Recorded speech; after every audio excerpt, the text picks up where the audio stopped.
Depuis 2 ans, le Forum international de la cybersécurité à Lille héberge une compétition dénommée l'European Cyber Cup, qui est d'ailleurs siglée EC2. Mesdames, messieurs, bien le bonjour.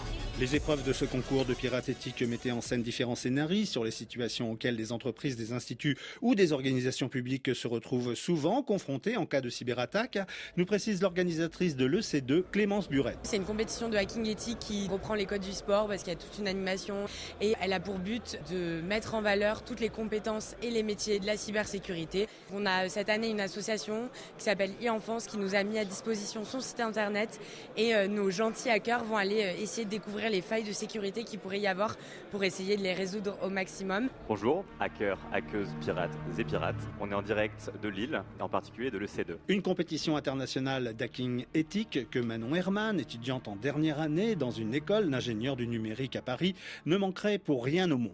Tu prends le kit de lockpicking, je te laisse 1 minute pour y arriver. T'es prêt ? La cybersécurité, il y a encore 3 ans de cela, moi j'y connaissais absolument rien et j'ai découvert ça grâce à la filière de mon école. Ce qui m'intéresse, c'est en particulier trouver les vulnérabilités, les différentes failles. Ce concours était l'occasion pour les visiteurs du Forum international de la cybersécurité à Lille de constater de visu que rien ni personne n'échappe aujourd'hui au fléau mondialisé du piratage, nous rappelle Damien Bancal, le fondateur du site Zata et spécialiste en cybercriminalité, animé d'ailleurs certaines épreuves de l'EC2. On vous a mis à disposition un ensemble de machines virtuelles qui représentent le système d'information d'un navire.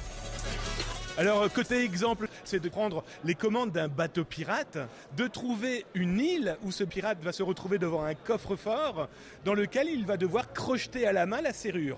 Et donc là, on a un joli panel de la cybersécurité. Il faut clairement comprendre comment fonctionnent les pirates informatiques pour s'en défendre. Allez, venez tous prendre vos goodies, l'équipe qui gagne. Et pour les geeks amateurs de ce genre de compétition, sachez que c'est l'équipe DES narcotrafiquants qui a remporté le premier prix de l'EC2 2023. Allez, bien joué, bien joué.